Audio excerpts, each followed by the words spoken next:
Good evening and welcome to our concert this evening. Just a couple of things as you get to know our church. If you do need to use the restrooms, there are two that you can access fairly easily. The easiest one is out the side entrance or the east entrance of the church. Just turn two rights as you immediately go out the door. The other one is there are men and women's bathrooms downstairs. If you go down the back stairway and kind of walk up the aisle, you'll see the bathrooms on the right side of the hallway up closer to the church. Also, in your bulletins today are a list of all of the Lenten services for the Massillon community as we start Lent this coming week. This Wednesday will be Ash Wednesday, and we'll have services here at St. Paul's. But then in the Massillon tradition, all of our churches get together for our Lenten services, and you'll see where each service is as you go about your week. With COVID starting to finally wane, we are going back to having our soup suppers as part of that Lenten journey. So we'll have our soup suppers starting at each location about 5:30, and then the services will be at 6:30. So I hope that you will come and make this Lenten journey as part of with all of our churches here in Massillon. I believe the first one on March 1st is at St. John's UCC. So again, I'm excited to see all these different churches as well, as I've only been here about 4 years and only been to about half of them. So it's wonderful to see them. And we have some wonderful new pastors in the area who will be preaching during this series. So I hope that you'll come and be a part of that as we go. Other than that, I am going to turn the program over to Chad Pittman, our Cathedral Concert Series music director, and let him make some introductions. Good evening, everyone. In case you got lost, I want to remind you that we are all here for a piano concert. On that note, I was wondering, does anybody know what you call a laughing piano? A Yamaha, ha ha ha ha ha ha. But you don't have to worry about that. If that was a bad joke, we have a Steinway, so you don't have to worry about that one. Okay, you haven't heard that one. Maybe you've heard this one. Where does the piano, and we can confirm with Ms. Oltmanns about this, but where do pianists like to go on vacation? Maybe you know that one. The Florida Keys. Hey, that's not fair. He lived near there for a little bit. So. Welcome, everybody, to this first cathedral concert here in 2003. As Pastor said, I am Chad Pittman. I'm the director of music here at the church and the founder and artistic director for this series. I want to welcome all of you who are regulars to these concerts. I see you, and many of you are in your spots, so thank you for being here. To all of you who are new, we're very glad that you're here and hope that you come back. And certainly to our members of St. Paul's, thank you for your support and for being here. Also, I'd like to thank all of the sponsors for all of our concerts who are listed in the back of the program. If you are here and you are listed, you know who you are, and we'd like to thank you. We'll have an opportunity to thank you again later. Pastor mentioned the restroom, but in case you missed it, downstairs in this building, by the side door where you came in, or if you'd like, you can go to the other building, and there are restrooms all over the building, just adjacent to this one.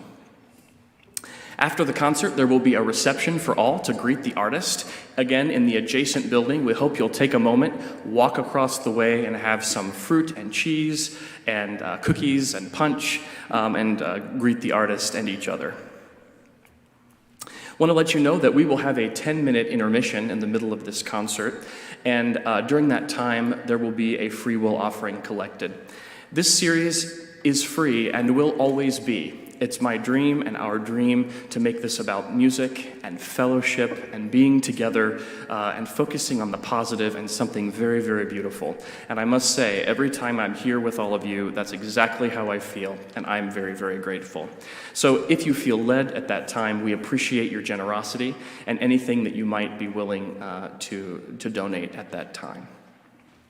In 2018, I attended a convention for the American Guild of Organists held in Youngstown.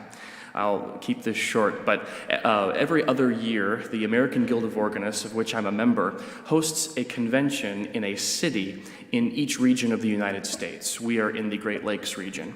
When I attended that, you go to classes, you attend concerts, you hear organs in the area, and Youngstown in Northeast Ohio is very rich in organs, instruments, and church music.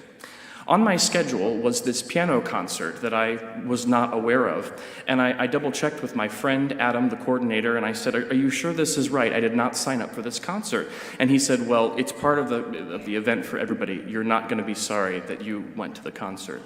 So I went and I heard what is to this day the most wonderful piano concert that I have ever attended. Carolina Oltmanns is a world-renowned performer, a professor here at Youngstown State University, a wonderful speaker, and I love the way that she plays, but also the way that she programs in her concerts. When I went to design this series, I knew that she had to have an invitation, and I'm so excited that she's here. So I'm happy to welcome this evening, in addition to all of you, Carolina Oltmanns.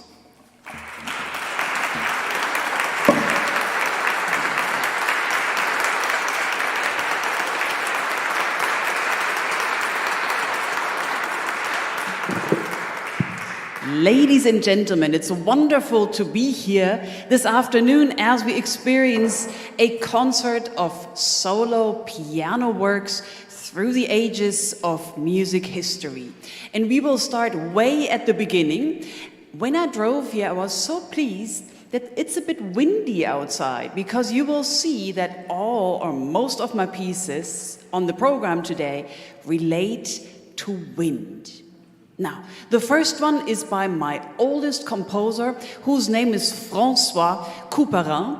This is French Baroque. The instruments were much, much smaller, and we're talking a limited way of expressing yourself at the piano.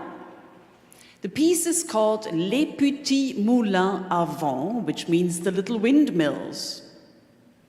So why does Couperin write something about windmills? I've been thinking about this. You see, nowadays, you go outside, there's always something moving. Trucks, cars, bicycles, planes. None of that existed during the time of Couperin, but windmills did. So it must have been quite an impression on people to see those large hens of those windmills move. How does he put it into music? With his quite modest means, you will hear, there are mostly scales that are moving this music forward. And as you listen to those scales in this piece, I would like you to think of those large windmill hands moving almost by magic. And what an impression this must have been in the early Baroque in France.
Now tonight we will be turning that wheel of time sometimes forward, sometimes backward. Now we have to, of course, bring it a little bit closer to us, since the piece I just played is pretty much as old as it can get for the piano. My next composer is Franz Schubert. And I'd like to tell you a little bit here as well about the piece and what to listen to. Now you see, Franz Schubert was somewhat of a loner. He lived in Vienna and had a small circle of friends. Now we know much more why that was the case. Because you see, Franz Schubert was gay. But that was not something that he could really live at the time when he lived. So he was a bit of an outcast. Do we hear this in the music? I think we do. Let me explain to you. Now, the easiest way for Schubert is to simply go to his songs. You see, Schubert wrote many songs. And that's so easy because when we hear the words, how does he think the music? And how does it reflect on each other? For example, there's a song I love that is from a cycle that's called Die Winterreise, a winter's journey, maybe the most famous cycle of Franz Schubert. And here, he depicts a man walking all by himself through a village. And he looks through the windows, and there are families having dinner and sitting together in the warmth, and he is alone outside.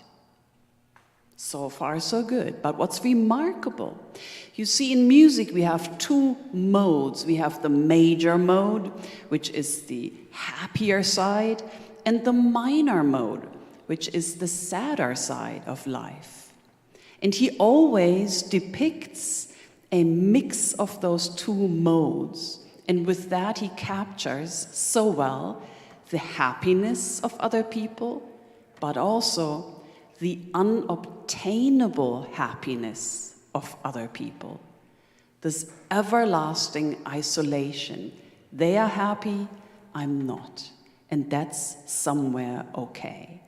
That is the sound of Franz Schubert. Let's listen to that now, as I will play to you one of the very last pieces Schubert wrote. He wrote this just 6 months before his very short life finished. So here it is in a remote key of E flat minor, simply called Klavierstück, piano piece. But I think you now know what to listen to.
Thank you very much, ladies and gentlemen.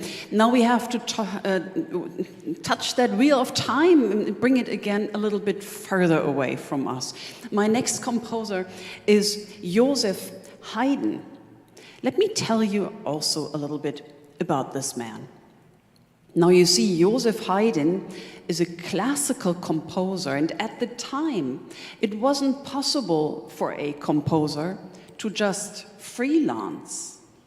You could only work for the church, or you could work for an aristocrat, a duke, a count, a king, an empress maybe. And those jobs were hard to come by.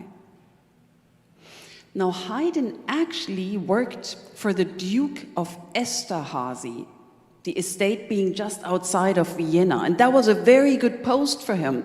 But you see, that also came with a lot of obligations. Let me tell you how that was. When the Duke had company and they wanted to go for a hunt, Haydn had to overnight write a symphony that deals with hunt. Ready, steady, do it. Or there was Christmas and the Duke wanted to have entertainment. Of course, Haydn had to comply. The estate of Esterhazy was so powerful that the Duke had an opera each weekend, no matter if he was there or even if there were guests, just in case there would be a guest so that he could impress. Yes, and Haydn had to deal with that as well. Now, these people like Haydn and composers older than he, they didn't have such a great living at these estates. They stayed with the cooks. They stayed with the servants. They never really got to visit the palace. They had their little quarters, and that was good enough for them. Haydn stayed in this position for his entire life. He married there, he had children there, he was there every day of his whole life. If you wanted to travel, you had to ask for permission. Everything was only by permission. But, you see, these composers, they also compose when they don't have to. And this is where the fun comes in. Because finally, Haydn gets to write what he really wanted to write. Namely, in the sonata that I will play for you now. Now he suddenly does stuff that's fun and not all so stately and for the guests. He can just let it loose. And I envision he played for those cooks. Why not? I bet they had a pretty good time getting entertainment on the keyboard. The sonata has 3 movements. The first one is a typical sonata movement with all sorts of crazy ideas. Mind you, there is some hand crossing, which is always fun to see. The second movement is a set of variations, very beautiful. So you hear a theme and then many ideas that sound like the theme. And the last movement is a rondo. So you get a melody, then something else, then that melody, and yet something else. Back to the melody, you get the picture. So there is constant repetition of a quite catchy tune. As you listen to this, I'd like you to envision what the quarters of Mr. Haydn must have been like. His children buzzing around and he at his keyboard and thinking, I think I want to write something that's a bit more fun than these hunt symphonies I always have to write. Enjoy this roughly 15-minute early sonata of Joseph Haydn.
So this was, as they called him, Papa Haydn, sitting at the palace in some side chamber, writing some fun stuff for himself and his wife and his children, and maybe the cooks too.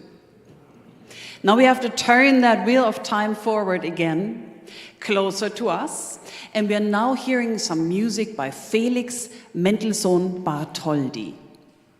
Now, Felix grew up in a musical home. His father was a musician, and his sister, Fanny, was an extremely good musician. The two of them actually were probably the same level of talent, except Fanny was a girl. And that meant she was discouraged from writing large pieces, and that also meant she was discouraged from performing. And that's probably why we don't have very much music by Fanny Mendelssohn, but we have a lot of music by Felix. Let's go into his youth, because we will actually listen to a piece he wrote at the age of 14.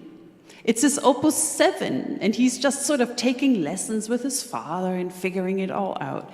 And you see, it is so youthful and bubbly, I just love it. I hope you love it as much as I do. Here's Opus 7 by the 14-year-old Felix Mendelssohn Bartholdy.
At this time, I'm going to invite the ushers to come forward, and I hope you'll remain seated until have the opportunity to have them get all the way to the back. So, like I said before, we're going to take our free will offering. This series relies completely on your generous donations, so thank you in advance for your willingness to give. I wanted to also let you know that if you are interested in providing a different kind of a gift or a larger gift or a sponsorship, we really enjoy these. This concert is not specifically sponsored in itself, but several of our concerts have been specifically sponsored by individuals, and they have the opportunity to sponsor it in honor of a loved one or an organization or a friend. So if you would like to give the gift of music and share that with me, I would be happy to talk to you about that, and of course we would be more than welcome to invite that. We consider it a pleasure and an honor to invite these world-class artists here at St. Paul's, right here in Massillon. On that note, I want to share with you that next month we have a particularly exciting artist, Danielle Roth from Paris, Saint-Sulpice Cathedral in Paris, actually recently retired just a couple of weeks ago, is going to be here. He's considered one of the foremost concert organists in the world, and this will be his last tour in the United States. His management is from Cleveland. They'll be here, and we hope that you will join us for something truly spectacular. For this one, I suggest you get here a little bit early, but we would love to welcome you for this very special concert. Before we move on from the free will offering part of this, I would like to take an opportunity once again to thank all of our sponsors who are here, who have given gifts in general for the series and also for specific events. Would you join me in giving them a round of applause to say thank you for giving the gift of music?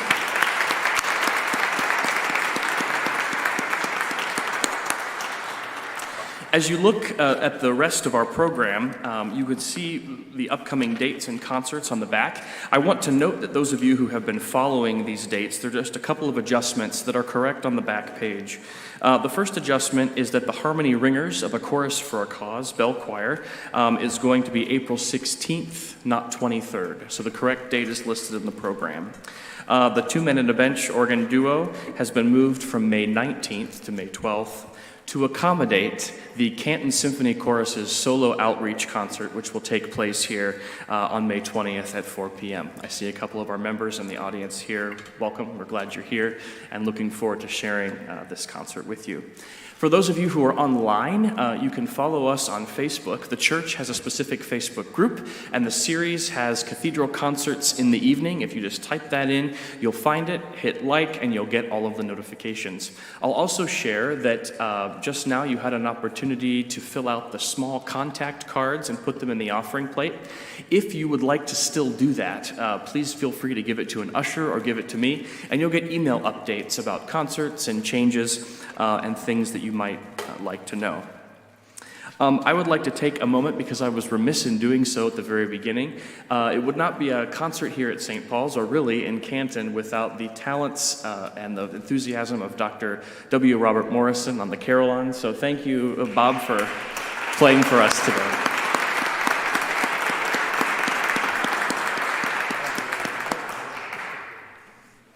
Finally, I'd like to thank a couple of people that make these concerts possible. First, to Pastor Mark Creamer for his support of this series and all of the help with the really important details. To our worship and music committee, many of whom are here. To our ushers, to Jim Johnson, our sound extraordinaire, Tracy Schmalt, who is working back there as well, and to all the folks in the church that make this possible. We'd also like to thank Grace Knipe, who is manning our CD station in the back, and that reminds me, now during intermission or at the end of the concert, she has her CDs back there at a special concert rate. So I encourage you to go back and take a look. So many of the pieces you've heard this evening will be on the table. All right, I think that's all I've got. So we're going to start our 10-minute intermission, and we'll enjoy a second half together. Thanks again for being here.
Ladies and gentlemen, please help me welcoming back to our piano, Carolina Oltmanns.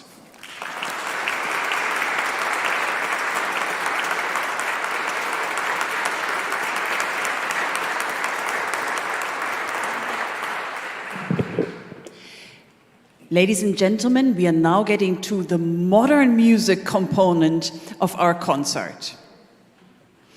The piece is brand new. It is called Half Imagined, and it is a set of variations. So the first thing you will hear is a set of chords. They sound a little bit like the music we heard earlier.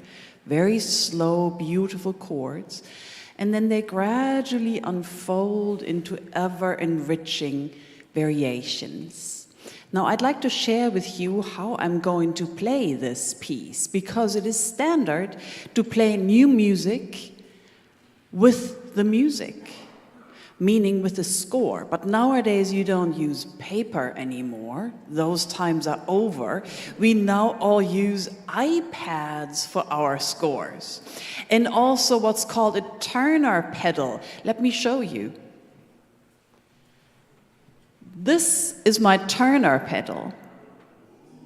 Notice the orange sticker on it. That is because most stages in the world are black, and the page Turner pedal is black as well. And if it moves away from me, I need to be able to see it. Got that tip from a very good friend of mine.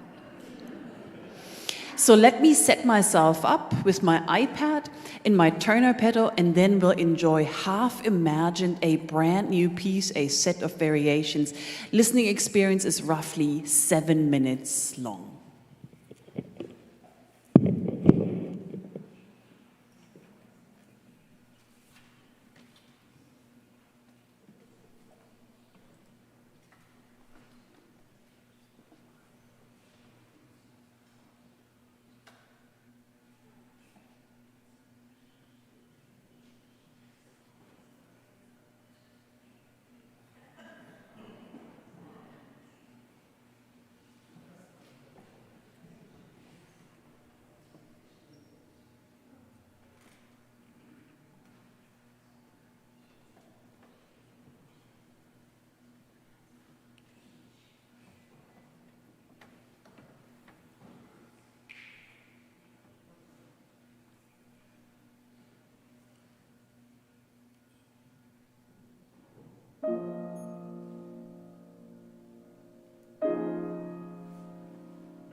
Thank you very much. Now I'd like to carry on to some American music. The next composer on our program is Charles Griffiths, who lived in the roaring 20s in Manhattan. He was a very well-to-do gentleman, and he really lived it up in Manhattan. Now, this is a time when there were parties non-stop, opium establishments. You think it existed in the 20s in Manhattan. Now, Griffiths had an attraction, if you will, to the writer Poe, who writes sometimes rather gruesome things. So let me tell you the poem on which the piece is based. I'm going to read it. It's not a long poem.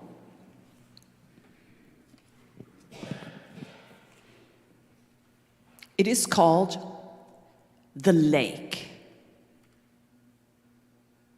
But when the night had thrown her pall upon that spot as upon all, and the mystic wind went by, murmuring in melody, then I would awake to the terror of the lone lake. Quite gruesome, isn't it? And that is also how the piece sounds. So if it sounds spooky, I think that's intentional. The piece, of course, is called The Night Winds and goes with my somewhat windy scenario today. So I hope you like this rare find of Charles Griffiths' The Night Winds. Before I start playing, I'm going to take that set with the iPad down and get myself back to normal playing.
bit of gruesome stuff on the program too today.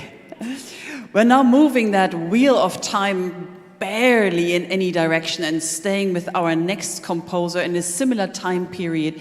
Of course, the next composer is Claude Debussy with 2 selections. I'd like to introduce them separately because they're very different from each other. The first one is called Le Vent dans la plaine, which means the wind on the plain. What will we hear? Yes, again a piece about wind, of course, and it is a wind that goes around corners really quickly. It's a mischievous wind that clangs doors shut.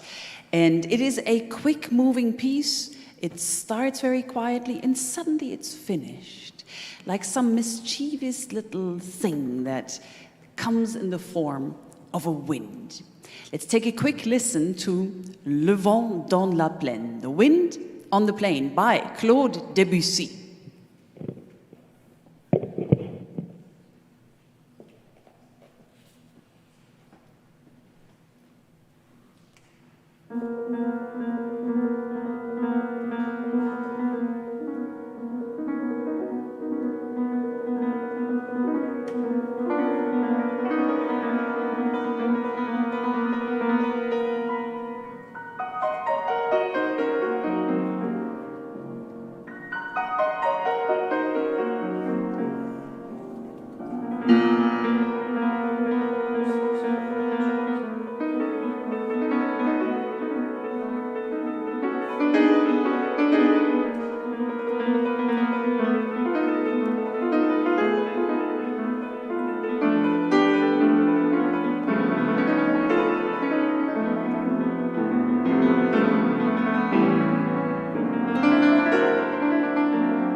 We're staying with Debussy. This one is also all about wind. The piece is called Ce qu'a vu le vent de l'Ouest, which means what the west wind saw.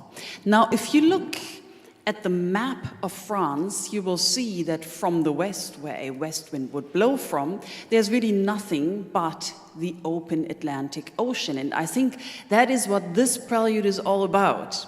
It's about people trying to make it to America, shipwrecks, people trying to swim and going out too far, battles on the sea. It is about the gruesomeness of that Atlantic Ocean. It is quite a turbulent piece. You can hear the waves going. And at the end, you can almost hear like somebody singing, but you're not so sure. So it's quite a crazy, turbulent piece. Here is What the West Wind Saw by Claude Debussy.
crazy piece, isn't it?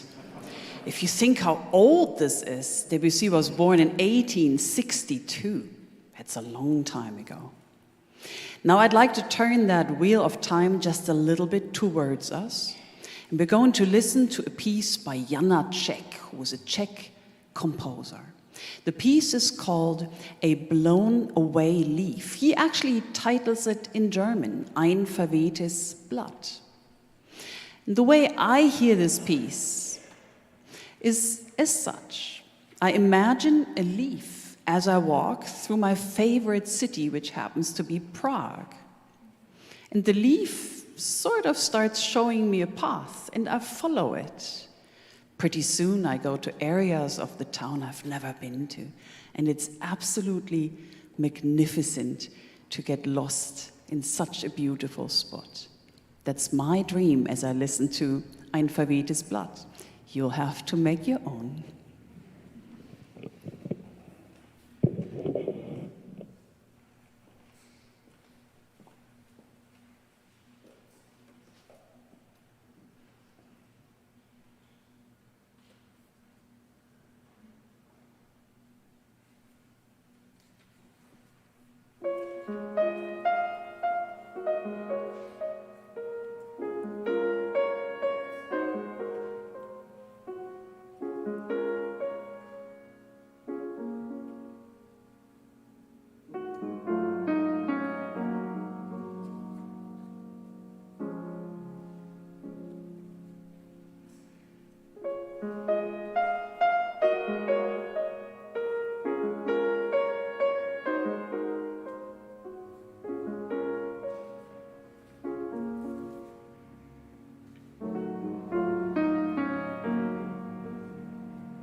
I can't help but think as I listen that in addition to the transforming power of the music itself, it's amazing to see in this wonderful artist and this audience how music transforms us as people as well. And I speak on behalf of our church, our pastor, our council, and the concert series. We want to thank you sincerely for giving us a wonderful gift this evening.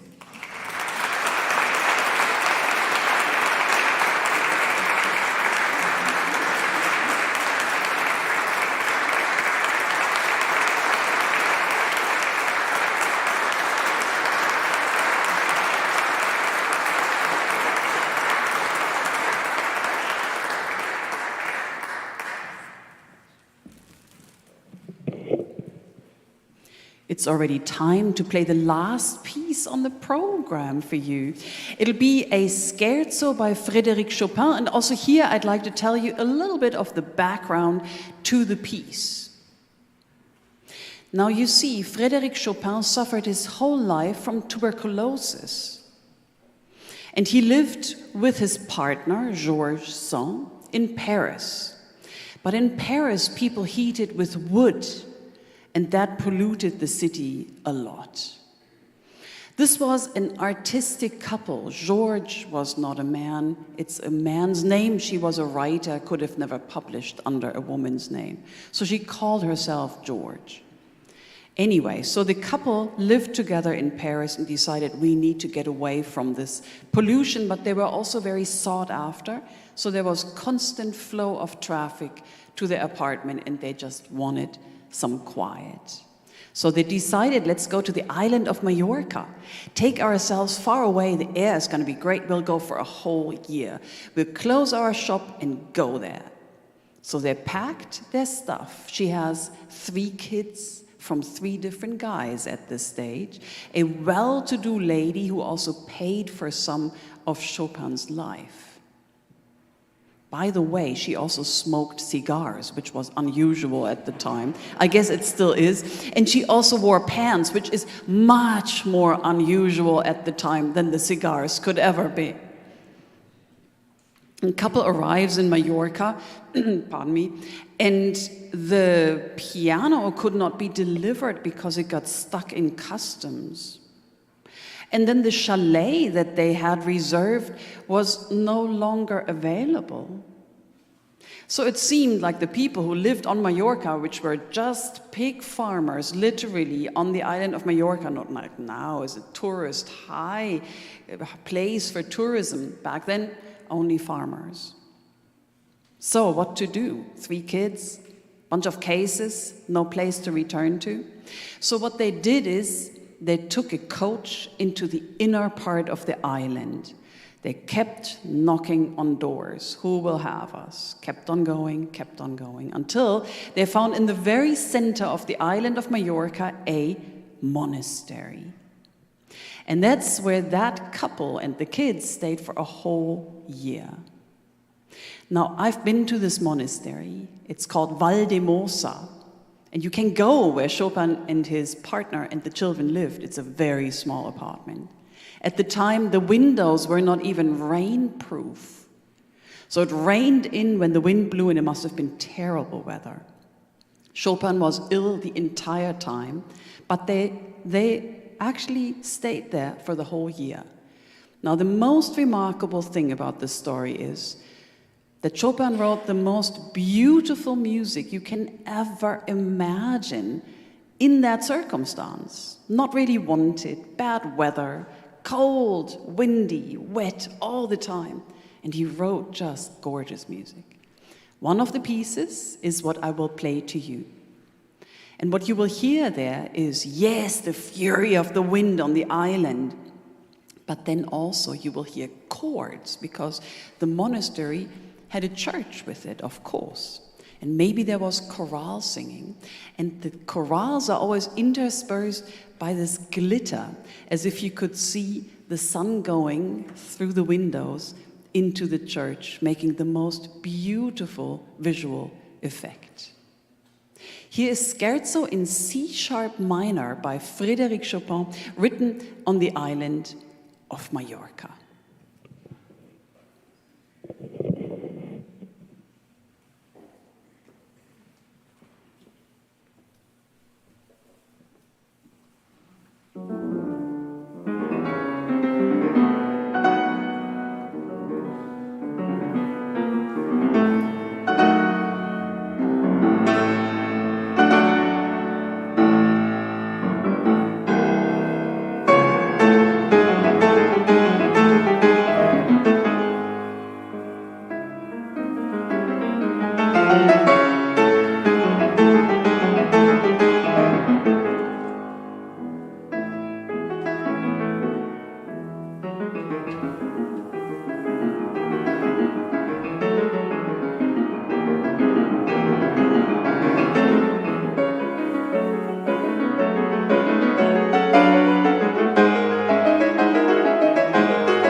I was reminded to tell you there are tons of cookies and lots of food over there. Please come over and greet the artist. We also want you to know that you are most welcome here. The same spirit with which this concert was offered, I can tell you from experience, is how this church is. We'd love to have you back. Thanks for joining us.